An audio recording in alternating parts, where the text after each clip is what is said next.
Astro பக்தி தாஸ் நேயர்கள் அனைவருக்கும் அநேக நமஸ்காரங்கள். குரு வக்ரகதியில் இருந்தவர் வக்ர நிவர்த்தி ஆகிறார்.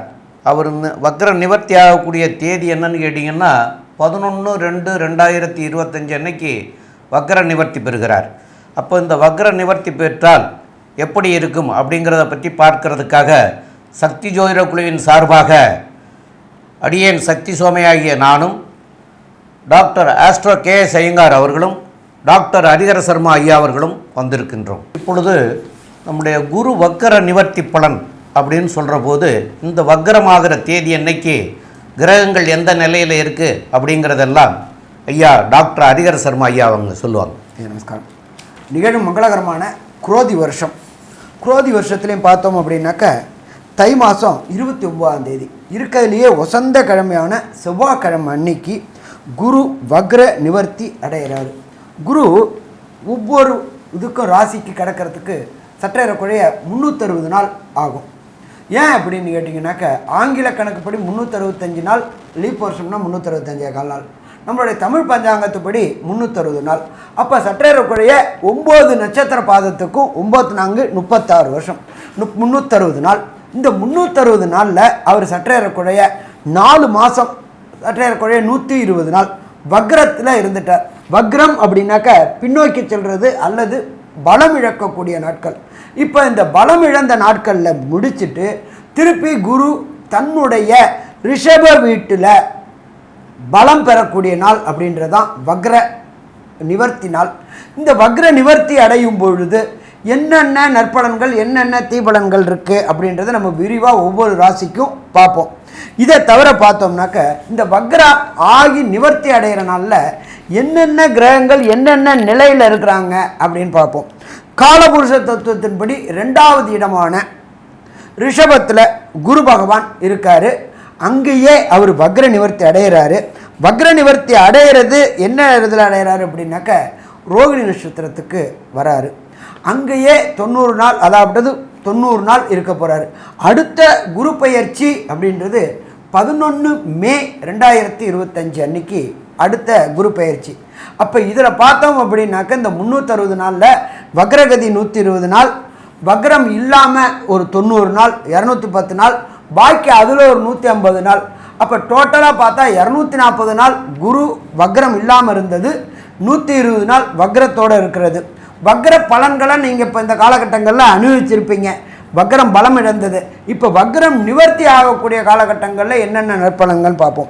காலபுருஷ தத்துவத்தின்படி 2வது ராசியான ரிஷபத்தில் குரு பகவானும், 3வது இடமான மிதுனத்தில் செவ்வாய் பகவானும், 6ஆம் இடமான கன்னியில் கேது பகவானும், இதை தவிர பெயர் அன்னைக்கு சூரிய பகவான் மகர சங்கரமணத்தில் மகரத்திலையும், புத பகவானும் சனி பகவானும் கும்பத்திலையும், சுக்கிரனும் ராகுவும் காலபுருஷ தத்துவத்தின்படி 12வது ராசியான மீனத்திலையும் இருக்கிறாங்க.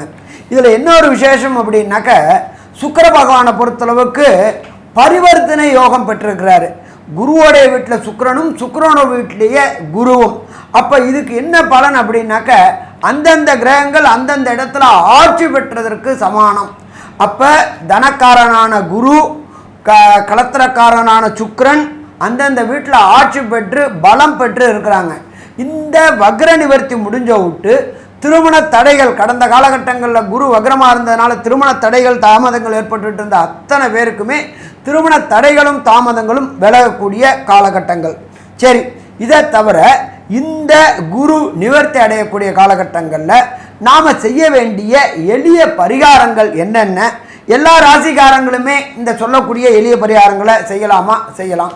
அது என்னென்ன எளிய பரிகாரம் அப்படின்றத டாக்டர் ஆஸ்ட்ரோ KS ஐயங்கார் அவங்க விரிவாகவும் விளக்கமாகவும் சொல்லுவாங்க. ஐயா, அற்புதமாக சொன்னீங்க. அதாவது குரு வக்ர நிவர்த்தி காலகட்டம்னு பார்த்தேன்னா இப்போ ஒரு 90 நாள் இருக்கார்.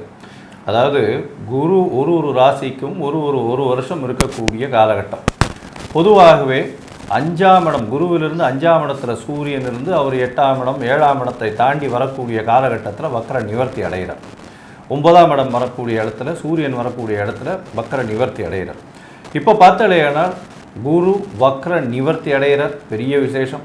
அதை தவிர சுக்கிரனோட பரிவர்த்தனை யோகமும் இருக்குது. இதனால் மிகப்பெரிய ஏற்றத்தை கொடுக்கக்கூடிய காலகட்டமாக போகிறது.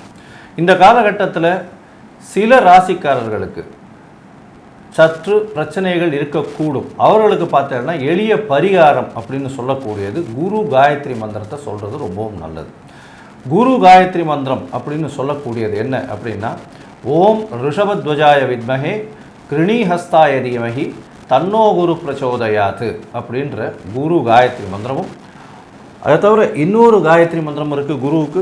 அது ஓம் குருதேவாய வித்மஹே பிரம்மானந்தாய தீமஹி தன்னோ குரு பிரச்சோதயாத்து அப்படின்ற இந்த குரு காயத்ரி மந்திரத்தை ஒரு நாளைக்கு 3 முறையாவது சொல்லிட்டு வர்றதன் மூலியமாக உங்களுடைய பிரச்சனைகள் படிப்படியாக, அதாவது சூரியனை கண்ட பனி போல விலகக்கூடிய காலகட்டமாக இருக்கும். அதை தவிர பார்த்தேனால் இந்த சின்ன ஸ்லோகம்னு சொல்லக்கூடிய குரு பிரம்மா குரு விஷ்ணு குரு தேவோ மகேஸ்வரா குரு சாக்ஷாத் பரபிரம்மா தஸ்மை ஸ்ரீ குரவே நமஹா அப்படின்னு சொல்லக்கூடிய இந்த ஸ்லோகத்தையும் 3 தரம் ஒரு நாளைக்கு சொல்லிட்டு வர்றதன் மூலியமாகவும், அருகில் இருக்கக்கூடிய குரு பகவான் இல்லைன்னா தட்சிணாமூர்த்திக்கு நெய் விளக்கு 3 விளக்கு வியாழக்கிழமை போடுறதன் மூலியமாகவும், மஞ்ச வஸ்திரங்கள் தானம் கொடுக்கறதும் மஞ்சள் கலர் பழங்கள் தானம் கொடுக்கறதன் மூலியமாகவும் நிச்சயமாக இந்த குருவினால் ஏற்படக்கூடிய பிரச்சனைகள், குருவினால் ஏற்படக்கூடிய தடங்கல்கள் நிச்சயமாக இந்த மேஷம் முதல் மீனம் வரை இருக்கக்கூடிய ராசிக்காரர்களுக்கு விலகும். இதை தவிர பார்த்தீங்கன்னா ஒரு குரு பிரச்சனைகள் இருக்கக்கூடியவர்களுக்கு, அதாவது எந்த ராசிக்காரர்களுக்கு பிரச்சனைகள் இருக்கோ அருகில் இருக்கக்கூடிய கோவிலில் போயிட்டு உங்களால் முடிஞ்ச அளவுக்கு தானங்கள் தர்மங்கள் கொடுக்கறதும், கல்விக்கு கூட கொஞ்சம் உங்களால் முடிஞ்ச அளவுக்கு செலவு பண்ணுறதும், நெய் தானம் கொடுக்கறதும் ஒரு பெரிய ஏற்றத்தையும் மாற்றத்தையும் உங்கள் வாழ்வில் நிச்சயமாக கொண்டு வந்து தரும். இப்போது மேஷம் முதல் மீனம் வரை ஒரு ராசியாக குருவினுடைய வக்ர நிவர்த்தி என்ன ஒரு பெரிய மாற்றத்தை ஏற்படுத்தும் அப்படின்றத ஒன்றொன்னா பார்க்கலாம். அன்பார்ந்த விருச்சிக ராசி நேயர்கள், அதாவது விசாக நட்சத்திரம் 4ஆம் பாதம், அனுஷ நட்சத்திரம் 1, 2, 3, 4 பாதம், கேட்டை நட்சத்திரம் 1, 2, 3, 4 பாதம் ஆக இந்த 9 பாதம் கொண்டவர்கள் விருச்சிக ராசிக்காரர்கள்.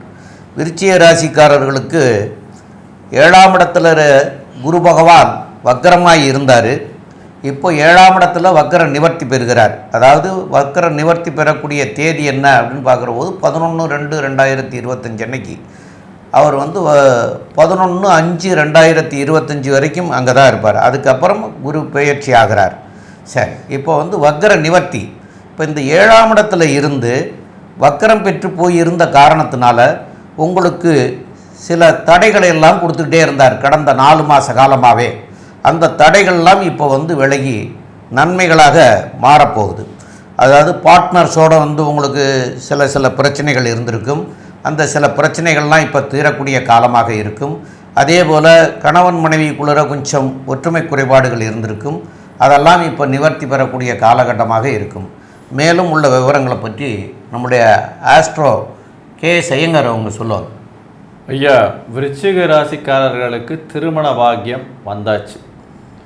இவ்வளவு நாளாக வக்ரகதியில் இருந்த குரு பகவான் சமசப்தமத்தில் வக்ர நிவர்த்தி அடைகிறார். இதன் மூலியமாக கண்டிப்பாக திருமணம் கைகூடும். திருமணத்திற்கு பார்த்து கொண்டிருக்கக்கூடிய இளைஞர்களுக்கு கண்டிப்பாக திருமணம் கைகூடும். 5-7 பரிவர்த்தனை, காதல் வயப்படக்கூடிய வாய்ப்புகள் மிகவும் அதிகம். இருந்தாலும் வீட்டில் உள்ள பெரியவர்கள் மூலியமாக வீட்டிற்கு கட்டுப்பட்டே திருமணம் நடக்கக்கூடிய வாய்ப்புகள் உண்டு. ஏன்னா இருவருமே சுவர்களாக இருக்கிறதுனால மாற்றங்கள் அதிகமாக இருக்கக்கூடிய வாய்ப்பில்லை. மனதிற்கு பிடித்த கணவன் வரக்கூடிய, பிடித்த மனைவி வரக்கூடிய வாய்ப்புகள் மிகவும் அதிகம். இதன் மூலியமாக பார்த்தீங்கன்னா உங்களுக்கு நல்ல ஒரு ஏற்றமான திருமணம் வரக்கூடிய காலகட்டமாக அமையப்போகிறது. உங்களுடைய ராசிக்கு குழந்தை பிராப்தி ஏற்படக்கூடிய பாக்கியம் உண்டு. அதாவது திருமணமாய் ரொம்ப காலமாக குழந்தை பிராப்திக்கு பார்த்து கொண்டிருப்பவர்களுக்கு கண்டிப்பாக திருமணம் ஆகி குழந்தைக்கு வெயிட் பண்ணுறவர்களுக்கு கண்டிப்பாக குழந்தை பாக்கியம் ஏற்படக்கூடிய வாய்ப்புகள் நிச்சயமாக இந்த காலகட்டத்தில் அமையும். ஏன்னா 5ஆம் அதிபதியும் 7ஆம் அதிபதியும் பரிவர்த்தனை யோகத்தில் இருக்கிறதன் மூலியமாக நிச்சயமாக உங்களுக்கு குழந்தை பிராப்தி ஏற்படக்கூடிய வாய்ப்புகள் உண்டு. சுக்கிரன் 5ஆம் இடத்தில் இருக்கிறதுனால கலைத்துறையில் பெரிய ஏற்றம் கிடைக்கும். உங்களுடைய பார்ட்னர்ஷிப் பிஸ்னஸ், கூட்டு தொழிலில் பெரிய ஆதாயம் கிடைக்கக்கூடிய காலகட்டமாக அமைய போகிறது. புதிய வேலைகள் அமையும். புதிய உயர் பதவி கிடைக்கக்கூடிய காலகட்டமாக இருக்கும். உயர் பதவியில் பெரிய ஏற்றம் கிடைக்கக்கூடிய காலகட்டமாக அமைய போகிறது. குழந்தைகள் மூலியமாக பெருமை வரக்கூடிய வாய்ப்புகள் நிச்சயமாக உண்டு. இதை தவிர பார்த்தீங்கன்னா உங்களுடைய ராசிக்கு தனஸ்தான அதிபதி அப்படின்னு சொல்லக்கூடியவரே குரு, அவர் சப்தமத்தில் போய் இருக்கிறதுனால எடுக்கும் முயற்சிகள் எல்லாவற்றிலும் உங்களுக்கு பணம் சேரக்கூடிய வாய்ப்புகள் நிச்சயமாக உண்டு. பண வருமானத்திற்கு தட்டுப்பாடு இருக்காது. உங்களுடைய ராசிக்கு பார்த்தீங்கன்னா 7ஆம் இடத்தில் இருக்கக்கூடிய குரு 5, 7, 9 அப்படின்னு 3 இடத்த பார்வையை செலுத்துகிறார். உங்களுடைய ராசிக்கு 11ஆம் இடம், உங்களுடைய ராசி மற்றும் 3ஆம் இடம் 3 இடத்துலையும் பார்வையை செலுத்துகிறார். இந்த பார்வையின் மூலியமாக என்ன ஒரு மாற்றங்கள் ஏற்றங்கள் இந்த விருச்சிக ராசிக்காரர்களுக்கு வரும் அப்படின்றத பற்றி டாக்டர் ஹரிஹர சர்மா ஐயா கிட்ட கேட்போம். ஐயா நல்லா அற்புதமாக சொன்னீங்க. எப்பொழுதுமே பொறுத்தளவுக்கு குருவை பொறுத்தளவுக்கு மற்ற கிரகங்களை பொறுத்தளவுக்கு சனி பகவான் நின்ற இடத்தையும் கெடுப்பார், பார்த்த இடத்தையும் பாழ் பண்ணுவார் அப்படின்றது ஜோதிட சாஸ்திரத்தில் சொல்லியிருக்காங்க. ஆனால் குருவை பொறுத்தளவுக்கு நின்ற இடத்தையும் பலப்படுத்துவார், பார்த்த இடத்தையும் பலப்படுத்துவார். எப்படி குரு பார்க்க கோடி நன்மை அப்படின்னு ஜோதிட சாஸ்திரத்தில் இருக்குது. நம்ம காலையில் எழுந்திரிச்சு விட்டு கோயிலில் பார்த்தோம்னாக்கா புண்ணியம் கிடைக்கும் அப்படிம்பாங்க. அதே போல் குரு பார்க்க கோடி நன்மை. குரு அப்படின்றத பொறுத்தளவுக்கு உங்கள் ராசிக்கு 7ஆம் இடத்துல இருக்கிறார். அப்போ 7ஆம் இடத்தை வலுப்படுத்துவார். 7ஆம் இடம்ன்றது ஜோதிட சாஸ்திரத்தில் சொல்கிறது லைஃப் பார்ட்னர் மற்றும் தொழிலில் பார்ட்னர்கள். தொழில் பார்ட்னர்கள் கடந்த காலகட்டங்களில் வக்ரமாக இருந்து அவர்கள் எடுக்கக்கூடிய முடிவுகள் சில தவறுதலாக போய் பொருளாதார விரயங்கள் இருந்துகிட்டு இருந்துச்சு. அத்தனை பொருளாதார விரயமும் வரக்கூடிய 11/2/2025 11/5/2025 இழந்தது அத்தனையும் பெறக்கூடிய காலகட்டங்கள். நம்ம எந்த இடத்துல தொலைச்சோமோ அங்கே தான் தேட முடியும். நம்ம தொழிலில் நம்மளுடைய சிறு முயற்சிகளில் சில எடுக்கப்பட்ட முயற்சிகளில் தோல்வி அடைஞ்சோம். அப்போ அந்த தோல்வி அடைஞ்ச இடத்துலையே உங்களுடைய தொழில் பார்ட்னருடைய நல்ல ஐடியாக்கள் நீங்களும் முன்னேறக்கூடிய வாய்ப்புகள் உண்டு, உங்களுடைய தொழில் பார்ட்னரும் முன்னேறக்கூடிய வாய்ப்புகள் உண்டு. சரி, அதுக்கு அடுத்தது குரு பகவானுக்கு பொறுத்தளவுக்கு பார்வைகள் அப்படின்றது எல்லா கிரகங்களுக்கும் சதசப்தமாக பார்வை உண்டு. ஒரு சில கிரகங்களுக்கு மட்டும் விசேஷ பார்வைகள் உண்டு. அது சனி பகவானுக்கும் அது அங்கார பகவானுக்கும் விசேஷ பார்வைகள் உண்டு. குரு பகவானுக்கு விசேஷ பார்வை அப்படின்றது 5ஆம் பார்வை. அந்த 5ஆம் பார்வை அப்படின்றது உங்களுடைய ராசிக்கு 11ஆம் இடம். 11ஆம் இடம் அப்படின்றது ஜோதிட சாஸ்திரத்தில் சொல்லியிருக்கிறது லாபஸ்தானம். லாபஸ்தானம் அப்படின்னாக்க என்ன அப்படின்னாக்க தொட்டதெல்லாம் தொடங்கக்கூடியது, வச்சதெல்லாம் விடுவி பெறக்கூடியது. அப்போ ஒருத்தருக்கு தொழில் சிறப்பாக இருந்தால், வேலை சிறப்பாக இருந்தால், செய்கின்ற முயற்சிகள் சரியாக இருந்தால் கண்டிப்பாக அது போட்ட முதலீடுக்கு மேலே பல முதலீடுகள் எடுக்க முடியும். லாபஸ்தானத்தை பார்க்கறதுனால கண்டிப்பாக நீங்கள் செய்கின்ற தொழிலில் தொடர் முன்னேற்றம் இருக்குமா? தொடர் முன்னேற்றம் இருக்கும். எப்பொழுதுமே பொறுத்தளவுக்கு முன்னேற்றம்ன்றது ஒரு சட்டன் பீரியடு வரக்கூடாது. தொடர் முன்னேற்றம் இருக்கணும். கன்சிஸ்டன்ட் இம்ப்ரூவ்மெண்ட் வித் கன்ஃபார்மாக இம்ப்ரூவ்மெண்ட். தொடர் முன்னேற்றம் இருந்துக்கிட்டே இருந்துச்சு அப்படின்னாக்க நாம் தொழிலில் வெற்றியை குவிக்கக்கூடிய வாய்ப்புகள் உண்டு. தனக்காரனான குரு பகவான் 7ஆம் பார்வையாக உங்களுடைய தனஸ்தானத்தை பார்க்கறதுனால நீங்கள் செய்கின்ற அத்தனை முயற்சிகளும் ஜெயம் ஜெயம் ஜெயம். ஒன்றும் இல்லை, ஒரு வியாபார ஸ்தலம் வச்சுருக்கிறாங்க. அவங்களுக்கு கடந்த காலகட்டங்களில் விசுவாசமான தொழிலாளி கிடைக்காம இருந்துகிட்டு இருந்தாங்க. இந்த 11/2/2025 அப்புறம் விசுவாசமான தொழிலாளி கிடைச்சாச்சு அப்படின்னாக்க அந்த வியாபாரத்தை விஸ்தீரணம் பண்ணலாம். விஸ்தீரணம் அப்படின்னாக்க ஃப்ரான்ச்சைசி தொடங்கக்கூடியது, பல இடங்களில் ஏஜென்சி எடுக்கக்கூடியது, இது எல்லாமே பண்ணலாம். தொழில் ஸ்தாபனத்தை இன்டீரியர் டெக்கரேஷன் பண்ணக்கூடிய வாய்ப்புகள், ஃப்ரான்ச்சைசி எடுக்கக்கூடிய வாய்ப்புகள். இதை தவிர வெளியூர் வெளிமாநிலம் வெளிநாடுகளில் உங்களுடைய நிறுவனத்தை நிறுவக்கூடிய வாய்ப்புகள். சாமி, நிறுவனம்னாக்கா அதுக்கு பணம் வேணுமே. தனஸ்தானத்தை தனக்காரனான குரு பார்த்துட்டார். கேட்டால் கேட்ட இடத்துல பணம் கிடைக்கக்கூடிய வாய்ப்புகள் உண்டு. அதனால் இந்த காலகட்டங்களில் அந்நிய மொழி அந்நிய மதத்தை பேசக்கூடியவங்களோட தொடர்பு ஏற்பட்டு வெளியூர் வெளிமாநிலம் வெளிநாடுகளில் உங்களுடைய நிறுவனத்தை தொடங்கி எக்ஸ்போர்ட் அண்ட் இம்போர்ட் பண்ணி உங்களுடைய வியாபாரத்தை விஸ்தீரிக்கக்கூடிய காலகட்டம். சரி, அதுக்கு அடுத்தது விருச்சிக ராசிக்கு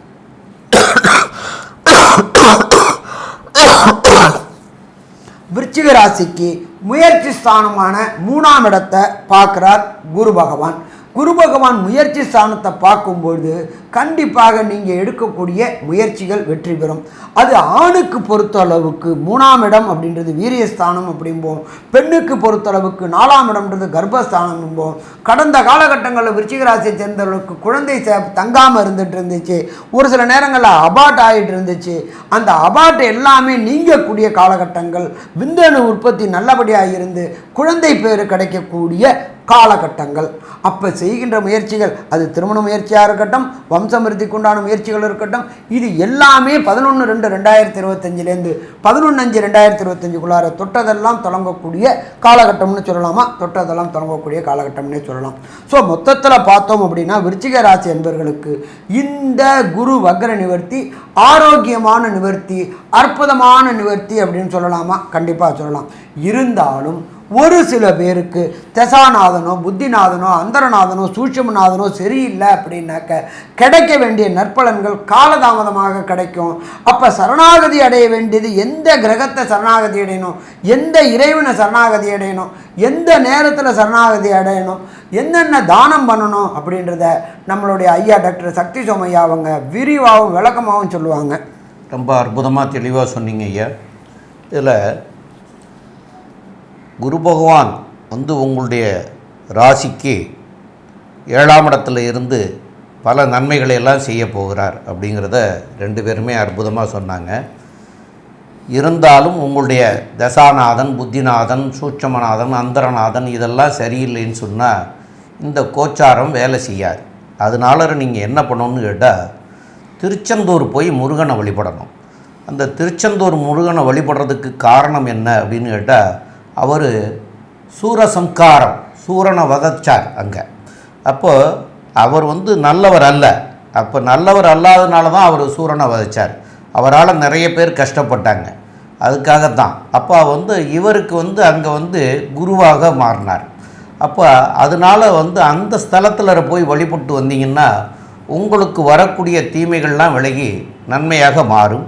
அப்போ திருச்செந்தூர் போயிட்டு வாங்க, கண்டிப்பாக நன்மையாக அமையும். திருச்செந்தூர் போயிட்டு வந்ததுக்காக மாறிடாது. நீங்கள் வந்து தான தர்மங்கள் நிறைய பண்ணணும். அந்த தான தர்மங்கள் பண்ணுறதுல வந்து என்னென்னு கேட்டிங்கன்னா, இந்த உலர் திராட்சை அப்படின்னு சொல்லக்கூடியது வந்து அந்த கோயிலுக்கு வர்றவங்களுக்கே ஒரு 1/2 கிலோ 1 கிலோ வாங்கிட்டு போய் அந்த 1 கிலோ திராட்சையை கோயிலுக்கு வர்றவங்களுக்கு நிறைய பேருக்கு கொடுக்கலாம். அதாவது உங்களால் 1 கிலோ 1/2 கிலோன்னு நான் சொல்கிறது குறைவு. உங்களால் நிறைய வசதி இருந்ததுன்னா நிறையவே வாங்கி கொடுங்க. அதெல்லாம் போக மஞ்சள் வஸ்திரங்கள் தானம் பண்ணணும் ஏழை எளிய மக்களுக்கு. இந்த படிக்கிற குழந்தைகளுக்கு வந்து பாடத்துக்கு எழுதக்கூடிய நோட்டு புக்குகள் வாங்கி கொடுக்கலாம். அதுக்கு எழுதுறதுக்கு உண்டான பேனா வாங்கி கொடுக்கலாம். அதெல்லாம் பண்ணலாம். இது போக ஒரு ஆதீனத்தில் இருக்கிறவங்கள போய் பார்த்துட்டு, அந்த ஆதீனத்தில் சில பாடசாலைகள் வச்சுருப்பாங்க. அந்த பாடசாலைகளில் நடத்தக்கூடியது எந்த விதமாக இருக்கோ அதுக்கு தகுந்த அவங்களுக்கு தேவையான அந்த படிக்கிறதுக்கு உண்டான உபகரணங்களை வாங்கி கொடுக்கறதுனாலையும் உங்களுக்கு வந்து பெரிய நன்மைகள் அமையும். தான தர்மங்கள் தான், தர்மம் தான் தலைகாக்கும்னு சொல்லியிருக்காங்க. தர்மம் வந்து உங்களை மாத்திரம் காப்பாற்றாது, உங்களுடைய தலைமுறை 3 தலைமுறையை காப்பாற்றும்னு சொல்கிறாங்க. நீங்கள் செஞ்சீங்கன்னா 3 முறை, உங்கள் புள்ள செஞ்சால் அதுலேருந்து 3 தலைமுறை அப்படின்னு போய்கிட்டே இருக்கும். அப்போ அந்த தலைமுறை வந்து தர்மம் தலைகாக்கும்னு அன்றைக்கே சொல்லிட்டு போயிருக்காங்க. அதெல்லாம் இப்போ வந்து நம்ம பார்க்குற போது முன்னாடி வந்து நிறைய பேர் நிறைய வந்து தான தர்மங்கள் பண்ணக்கூடிய சந்ததிகள் ரொம்ப மிக சிறப்பாக இருக்கிறாங்க. அதனால் நீங்களும் தான தர்மங்கள் பண்ணுங்கள், உங்களுடைய சந்ததிகளும் நல்லாயிருக்கும், நீங்களும் நல்லா இருப்பீங்க. மேலும் உள்ள விவரங்களை பற்றி நம்முடைய டாக்டர் ஆஸ்ட்ரோ கே.எஸ். ஐயங்கார் அவங்க சொல்லுவாங்க. ஐயா, விருச்சிக ராசிக்காரர்களை பொறுத்தவரை திருமண பாக்கியம் ஏற்படும், குழந்தை பிராப்தி ஏற்படக்கூடிய வாய்ப்பு, கூட்டு தொழிலில் வெற்றி உண்டாகக்கூடிய வாய்ப்பு, முயற்சிகள் எல்லாம் வெற்றி பெறக்கூடிய வாய்ப்புகள் நிச்சயமாக உண்டு. தொழிலில் லாபம் அதிகமாக இருக்கக்கூடிய வாய்ப்பு, மூத்த சகோதரர்கள் மூலியமாக நல்ல ஒரு ஏற்றம் இருக்கக்கூடிய காலகட்டம், உடல் நிலையில் நல்ல ஒரு ஏற்றம் இருக்கக்கூடிய காலகட்டமாக இருக்கும். குழந்தைகள் மூலியமாக பெருமை வரக்கூடிய வாய்ப்புகள் நிச்சயமாக உண்டு. காதல் வயப்படக்கூடிய வாய்ப்புகள் நிச்சயமாக உண்டு. வெளிநாடு வெளியூர் போகக்கூடிய வாய்ப்புகள் நிச்சயமாக இருக்கும். தொழிலில் அபிவிருத்தி இருக்கும். தாயின் உடல்நிலையில் சற்று பின்னடைவு இருக்கக்கூடிய காலகட்டமாக அமைய போகிறது. தந்தையின் உடல்நிலை நல்ல ஒரு ஏற்றத்தை கொடுக்கக்கூடிய காலகட்டமாக இருக்குது. மொத்தத்தில் பார்த்தீங்கன்னா இந்த விருச்சிக ராசிக்காரர்களுக்கு 90 விழுக்காடு வெற்றியை கொடுக்கக்கூடிய காலகட்டம் அப்படின்னு இந்த சக்தி ஜோதிட குழு சொல்லுது. நன்றி, நமஸ்காரம்.